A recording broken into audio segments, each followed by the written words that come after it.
You're listening to Don't IEP Alone with special education advocate Lisa Leitner. For more information about Lisa, the IEP Toolkit, and more ways we can help you in your process, go to adayinourshoes.com. Now back to the show with your host, Lisa.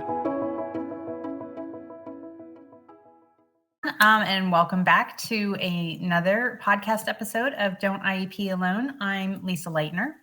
And with me today is Ariadne Wolf. She's from the West Coast. It took a little bit of finagling between the two of us to get our time zones to match up. But she has a business she calls herself an accessibility consultant. She's a neurodisabled supports specialist. That's a mouthful. And her business is called Mermaid Consulting. So welcome, Ari. And why don't you tell us a little bit about Mermaid Consulting? Thanks so much, Lisa, for having me on your show. I'm so glad we found time to do this. I'm really happy to be here. Hi, everyone. I came to this business because I've spent the last couple of years working with women who are disabled and neurodivergent, who are writers, who are amazing, most of whom have been writing about trauma. And what I found is that they really struggled to tell their pain stories. They struggled to feel that they had the right and the worth to connect with an audience and talk about their trauma in a way that was deep and meaningful and real. They were really, really happy to get to the part of their stories where there was redemption and hope and survival, because that's the part of our stories that we've been taught is valuable. But they struggled to talk about the hardships. And ultimately, when it came to the editorial consulting business, I really just felt like there were a lot of people doing similar work to what I was doing. And the part that was most meaningful to me was working with my disabled community. And I really wanted to pivot to doing that kind of work full time and doing advocacy work as well. And meanwhile, I was watching the Amber Heard trial, and I really felt like what was happening to her on the stand was something that I could certainly relate to, of being stuck in this moment where you have to tell your story before a community, before your community, before an audience, and you don't know how to do it in a way that is true, but also safe. And I was also, going through my university master's in conflict resolution experience here at the University of Oregon, and trying to kind of work on those skills myself to build my relationships at the university to do the same thing.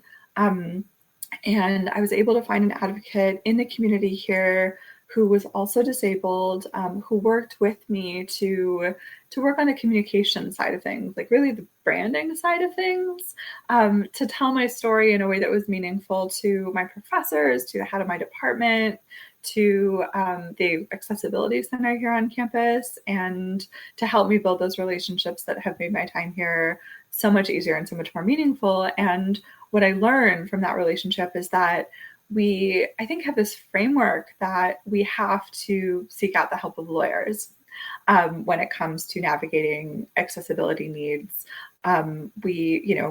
Folks looking for help for their kids, folks who are ourselves in college, folks who are navigating professional barriers.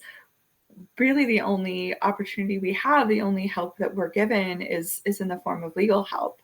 But lawyers are trained to work with the ADA, and really, from my experience and from the experiences of so many other members in my disabled community that I've heard over the years, the only message that lawyers send in these situations is you must comply with the ADA, and then to sort of get aggressive, get assertive, and continue to get into this argumentative mode. And I think sometimes that's necessary. I'm so grateful for the legal help that we do have from lawyers who are trained in the ADA, but I think that's not always helpful. And I think so often what we really need is somebody who is trauma informed, who is trained in communications and branding and how to tell our story in a meaningful way, who can come in and kind of hold our hand, be by our side, help us figure out what we really need to say in these situations to maintain the relationships that we have. Because too often, I think when we bring in a lawyer, we really do a lot of damage to those relationships. And those relationships are what we need to make our experiences in college or school or working with school boards or in our professional spaces safe and kind and happy for ourselves in the long run. It's funny because that's exactly the message that I preach, because, just like in special education, we have laws that protect our kids and laws that guarantee us certain things. And, you bring in a lawyer and that's what they're going to do. It's not about the child anymore. It's about who has the better case. You know what I mean? And not what necessarily what the child needs. It's what can you prove on paper in a court hearing. Okay. So with my audience, as you know, is mostly parents. What are some things, like if you had, well, and you do right now, you have an audience of parents with disabled kids who are going on to post-secondary options, job, workplace, college. If you could tell them like two or three main tips as far as like how would they find someone like you, or what do they need to look for, and how can they support, like I definitely want to be the support net for my kids and not center myself in the experience and kind of take over. Like I want to push self-advocacy, but I still want to help, and or be there for help, so all that. Sorry, that I know that was like 4 or 5 loaded questions in one. I love it. I think the first thing and the most important thing is that we need to start thinking about ourselves really practically, and even just to make a list of what we can do, what we can't do, what we need in a professional environment. And I think the more that we focus on that needs framework, which is what disability justice has really given us. And I want to just take a moment to thank the women of color advocates who've brought disability justice as a framework, as a movement to us. I think that's a really important piece as well. I think that we need to rely on that kind of language instead of thinking about, it sounds really hard, but I know that my parents struggle with this as well. And I've just had so many conversations with them where they'll say things to me like, well, what do you want to do? What's your dream job? What are your goals?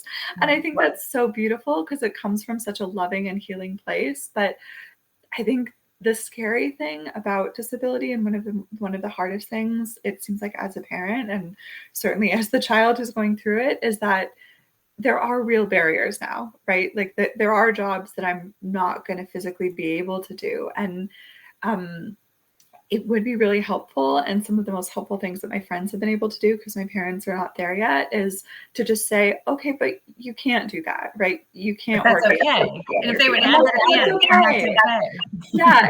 And you don't need to find ways where maybe you might be able to do that if you just, took a bunch of pain medication all day long, or, you just got ulcers from all the Advil that you're pumping, right? It's okay to have these barriers based on what's actually realistic for you and sustainable long-term. And then to build your life around that, right? And to scaffold your life. And instead of looking at that as, this hardship or this limitation, to just realize everybody has limitations, right? Everybody has things that maybe they wanted when they were 3 years old. I think when I was 5 years old, I wanted to be a fireman, and that's probably not going to happen, right? And that's okay. Things fall off as we get older. But I think the more that we can think about that as just a natural progression, a natural part of getting older, that for us feels a little bit more, I don't know, maybe physically obvious and a little bit more painful, but that everybody has to face sooner rather than later.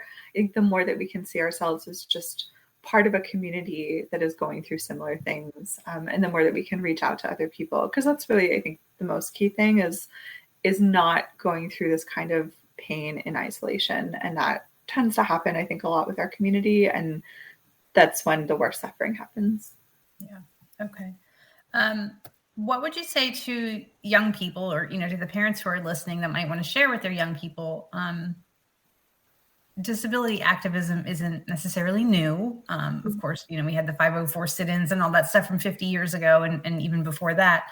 But it is, I would say, growing and expanding and having more of a moment. What advice would you give to, because I've been begging parents to get involved in public education lobbying, because of course, public schools are the only place where we're welcome. I've been browbeating everyone for years on that and not much success. But what would you say to young people who maybe feeling that insecure? Of course, you feel marginalized, you feel judged. And, a lot of kids still do experience this thing where your skill set deficiencies are treated as character flaws and things like that. What would you say to those like young kids to kind of build them up and get involved and do more, be more, Yeah, be more of a voice? absolutely. I mean, I still experience having my, physical deficiencies treated as character flaws. So totally relate to that. I think I would say start where you're at. I think for some people, checking a disability memoir out of the library feels like the biggest action they can take that week. And that is still meaningful. For some people, it's joining a disability support community on Facebook. For some people, it's, making friends with somebody that maybe they were afraid to approach in their school a few months ago. I think that we have this tendency, because it's been kind of shoved in our faces, to see activism as like going to a rally or marching in the streets, and anything less is not real activism. And I think that kind of activism is amazing. Like, having grown up in California and Berkeley, and I had parents who like were part of SDS, that's fantastic. However, also that kind of activism is not often accessible to me. And it's not often, I think, accessible to a lot of us. And it's really not the form that like the disability justice movement is taking, at least in my experience. So I think the most important thing to me is to start moving, right? But to also see movement as any of these little motions that are taking place to support ourselves and to support our community and to get a little bit more involved in our community. And I do really actually think that it starts by like listening to podcasts and, taking the time to research disability, taking the time to read books by disabled writers. I think that those things are what builds the scaffolding inside us to be able to resist a lot of the shaming and scapegoating and stigma that we face on a daily basis. And eventually, I think that leads to the kind of capacity for movement building that we need. But we have to start from where we are. Okay. So you mentioned reading books. Do you have a couple that you recommend all the time? Oh, or not a couple. I'm sure you have more than a couple, but yeah, geez, this is going to be the hardest question you asked me today. I was not prepared. I left someone out. Oh no. No, I'm such a reader. Okay. So Dirty River by Leah Lakshmi, and like really anything by Leah Lakshmi. She also wrote The Future is Disabled. She wrote Care Work, which I think is brilliant in terms of what it talks about, for building accessible communities in general. Read all of her work. Basically, I think that in terms of becoming trauma informed, I think Alice Miller is amazing. She's a German historian who wrote about trauma. I think also Judith Herman, who wrote Trauma and Recovery. She's done some really interesting work about like intersectional trauma and inherited trauma as well, and building like trauma-free communities potentially in the future, which, otherwise, I mean, I just think there's a lot of amazing work, and there's particularly a lot of amazing work coming from people who've been kind of left out of the conversation before. There's some fantastic chronic illness memoirs. And like Porachista Kakpour's chronic illness memoir, would really highly recommend. But basically just like do a deep dive and figure out what works for you. I think there's so much, we just don't hear about it. I mean, until this year, I've never been taught any of these books in an academic setting, even like a women's studies or ethnic studies setting. We just, you have to go looking. Yeah. But once you start, it's really hard to stop, in my experience. One thing that stood out in the email that you sent me in replying to be here today was that you really have an interest and a focus in communicating how the accommodations process is misunderstood by educators, and how the accommodations process is misunderstood by lay people, and the top mistakes people make in seeking accommodations for themselves or their kids. So as one who's dedicated the past 13 years to getting kids some accommodations, I'd love to hear what you have to say on that, because I'm like, oh no, now I have to go back and redo all these kids. No, I definitely was not talking to you when I wrote that. No, I know. But I have so much respect for you and for the work that you do. But it's something that I've really seen. I mean, even here on this college campus, which is amazing. And I have had so many professors who've really been willing to help me out. And I've also had professors who've been completely, who've said publicly that they were defenders of disability justice and have in private been not willing to be accommodating. And I think that's probably true at every campus. And what a lot of this experience has taught me, and even sort of talking with folks at the Accessibility Center here privately, is that what a lot of professors really believe, and I mean, you can see this on like professor Twitter if you just do a deep dive as well, which I would not advise, frankly, is that they really believe that if you're a student and you say that you're disabled, you can just kind of stroll up to the Accessibility Center at your campus, tell them you're disabled, tell them what you want, and they'll give it to you, which of course, as we know, is not remotely how it works. I mean, you have to present so much medical paperwork, you have to present letters from oftentimes several different, medical professionals. And I'm, when you're working with, when your parents are involved, you have to present documentation from them as well. Like there's so many parties involved that have to have a voice. And then often still, the school has a legal right to push back and to say, well, this is what we're willing to give you, kind of take it or leave it. And the process can be really humiliating, and can feel really dehumanizing as well, especially for, kids who are dealing with 10 million other things and trying to find their voice and their identity and feel safe on a new campus and going through adolescence. It's just so much to hold. And I think that there's a real lack of sympathy, really, coming from professors and coming from educators. And where there is sympathy, I think there's actually a lot of pity, just like kind of disguised as sympathy, right? There's a lot of, oh, well, we should accommodate this poor, unfortunate soul. Which is not how disabled people would like to be seen, because that's not how anybody wants to be seen either. So I think that the more that we can just kind of, I think there is a lot of education that needs to happen there. But there's also asking people to see us as truly human, and not as creatures who need to be helped, and not as somehow possessing like much more social power than we actually have. Yeah, somebody in the chat is saying ableism at its best. And I agree. I think that these are very self-serving ideas and stereotypes that people in power have to make themselves feel better.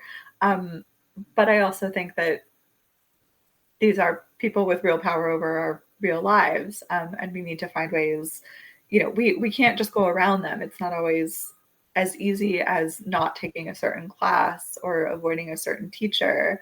And we're often going to have to deal with these same stereotypes and these same beliefs everywhere we go for the entire rest of our lives. So we need to find ways to work with them or to overcome them, whatever works for us, because we're going to have to be doing it forever. We'll be back after a quick break. We interrupt this podcast to bring you a truth bomb. The IEP process never gets easier. You get better. If you do not learn the IEP process and how to use it to your advantage, your child will get left behind. That's exactly why I created the Don't IEP Alone series of advocacy courses for parents. Join us and gain the knowledge, skills, and support you need to navigate the complex world of special education and IEPs. Visit adayinourshoes.org for more information. Yeah. Yours seems to be like a newish or newer an emerging kind of field. I don't think that there are many of you in this country. How would someone try to find someone like you? And if they can't find someone like you, like how could either the young adult work with their parents, or the parent, if we're talking about a child, like how could they begin to work to understand like what kind of accommodations to even ask for at a college or in the workplace? I think that's such a good question. Not just because of how to find me. I mean, find me personally. I'm on Twitter. I'm on LinkedIn. LinkedIn is a great place to find all of the professional resources, I think, just in general. I have a website, but it's really hard to build a website if you don't have experience in HTML. Like, please find me on LinkedIn. It makes my life so much easier. Find us all on LinkedIn. I think there are some of us, but a lot of us, I agree that it's an emerging field. And I think it's going to be growing in the next couple of years. So please find us. I think in terms of knowing what accommodations to ask for, I think that's really huge. I think a lot of people don't know what's available until they, find out from a friend that they have. I mean, I didn't know what I needed until I started asking. And a lot of my needs, change year to year because I have a chronic illness, and that's the reality. And I think that's true for a lot of folks as well. Or you have a new diagnosis or whatever it is. And so I think seeing the accommodations process as a conversation, as an ongoing conversation between you and the accessibility office, between you and your professors, between you and your teachers, because it's also something that, as much as we would like to think that we put a period on it and we send out a letter, or somebody else has a conversation in some office we're not in, and then it's over, in truth, we often are at the center of the conflict no matter what we do. And I think the more that we can kind of prepare ourselves for that ahead of time, the safer we will be when that happens. In terms of straight up knowing what accommodations to ask for, just go on Twitter, be part of online communities, be part of the conversation, and ask other people. And that, and understand that you're not going to get it right for yourself the first time, that it's also a growing process for yourself. That's good. Sorry, I just derailed my own train of thought.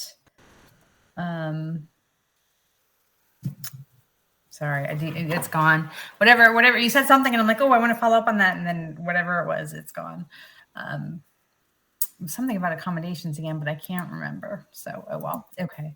All right. Well, it's or any final thoughts or anything else you want to add before we close out for today? Or, anything else you want to talk about? I think I just want to say, this is a really scary time to be disabled. I'm sure it's a really scary time to be the parent of disabled children as well. I really cannot imagine sending my child out into the world knowing what might be coming in a million different ways, right? From climate change to seeing literal eugenics being approved in Canada, and thinking about what might happen in the next election. So just sending all of the love in the world out to all of you, and thank you for caring and for sticking in and being part of the journey with your children, and be willing to make mistakes with them, because I feel like I make mistakes in advocating for myself all the time. I feel like my own parents, who are incredibly well-meaning progressive people who have spent the last 40 years in California, make a lot of mistakes in advocating for me, but I'm extremely grateful that they are still part of the process with me and still go to doctor's appointments when I ask them to, even as an adult, because sometimes that's what I need. I think we're all trying to figure this out, right? Like, this is a movement that is, I feel like in a lot of ways, just starting. So I think we can all be compassionate towards ourselves and not feel like there's a right way or a wrong way to do things, and just be grateful and appreciate ourselves for trying, because that's where it starts. That's great. And you know what, when you started talking, I'm like, oh, you touched on it. So I remember what I wanted to ask you. Yeah. I know that at least with the schools, in asking for accommodations or special instruction, special education,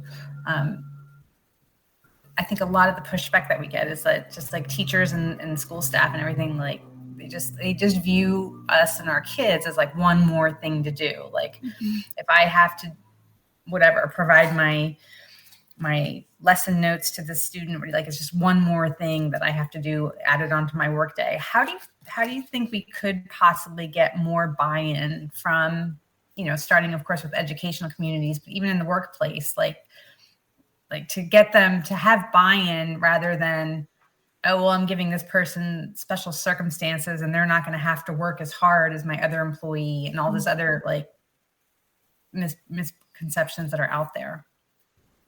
I think that's so true. I mean, I think that it's seen as, I think that accommodations very often are seen as making an individual exception or creating privilege or entitlements for this one individual person or one individual student. And I do think that a lot of professionals see it as like a nightmare, added to their nightmarish burden. I really like the framing of universal access. And I think that the more that we can use that, the better. That it's about creating communities, creating built environments where everybody who belongs there can be there. And that it's about these values, right? It's about values of community, values of belonging, values of sharing space, values of welcoming people into the space and not having things that shouldn't be a barrier, that we all agree shouldn't be a barrier, in fact, be a barrier, right? So if being in a wheelchair is a barrier to accessing space, then we're doing something wrong.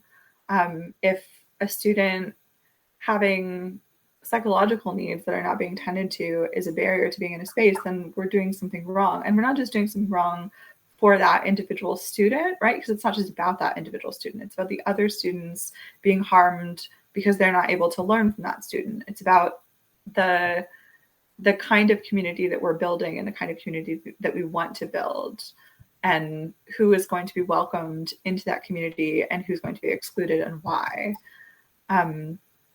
I think that's the framework that we need to start focusing on, and not the framework of, well, this individual has this need and this individual has this need, and so we need to build around their individual needs. Because it's not about the individual. It's about creating accessible communities literally for everybody.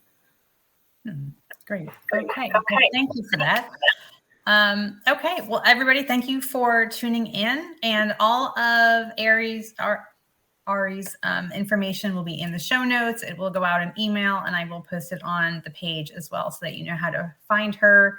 I will list the books that she recommended and everything else. So thank you for being here. Thank you so much.